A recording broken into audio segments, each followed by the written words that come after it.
The Justice Department vows to throw the book at Cassandra Leong and Sheila Guo, even as they face separate charges from the National Bureau of Investigation, or NBI, and Immigration's Office.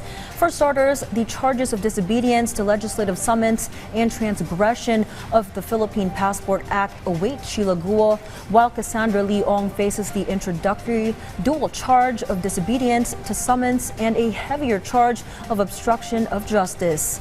Our Luisa Erispe sums up all the details. After Sheila Guo explained in detail before the Senate how she and Alice Guo fled the country, it is the talk of the town whether Sheila Guo agrees to turning state witness on the cases to be filed against Alice Guo. But the Department of Justice clarified this may not be feasible given Sheila Guo's unreliability to fit the part or role. According to Justice Secretary Jesus Crispin Remulla, he is not convinced how Sheila answered the questions addressed to her during the hearing. Hindi ako naniniwala kay Sheila Guo. Hindi ako naniniwala sa kanya mga sinasabi. Puro I don't know, tas puro malalabo ang sagot. Hindi reliable eh. Yung reliability ng kanya mga sinasabi yung problema natin eh. Hindi siya reliable witness so far. Kailangan talaga patunayan na kailangan yung kanyang testimonya upang mangyari ang lahat.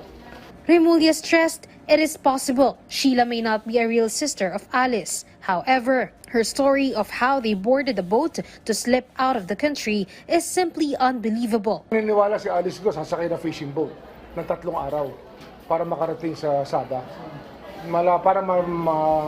Marahil mahirap paniwalaan. Kung yan ang galing ng Bonggao o Zamboanga o Tawi-Tawi, maaari pa.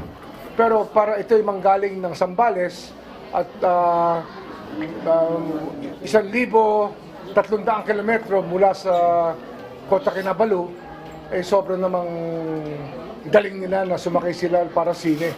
As of now, the DOJ still believes that Guo may have fled the country through Zamboanga, Tawi-Tawi, Sulu, or even southern Palawan, but it is still under investigation. Meanwhile, while Alice Guo is still being hunted by the authorities, Sheila and Cassandra Ong, on the other hand, are now facing several charges before a court of law in the Philippines.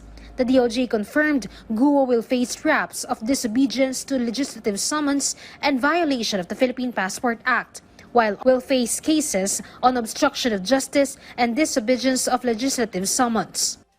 Part of the prosecutors nakitaan talaga ng sapat na ebidensya dahil nga doon sa bago nating rules sa reasonable certainty of conviction, kailangan lahat ng elemento po ng krimen ay meron ng supporting evidence. The DOJ clarified these cases are bailable but warned against complacency with more cases to be filed by the NBI.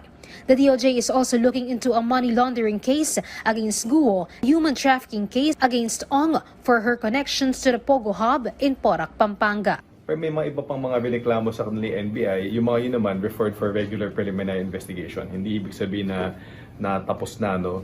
Para lang sa inquest prosecutor, yung mga kaso na yun ang maaaring sakop ng inquest, maaaring sakop ng warrantless arrest. Kaya yun muna yung kinaso ngayon. So, itong mga kaso na to, hindi naman to masyado mabigat, bailable to, no? Kaya maaaring magpiyansa kung si Cassie at si Sheila sa mga kasong to. Pero hindi ibig sabihin na walang ibang kaso. May mga mas mabibigat na kaso na tumatakbo.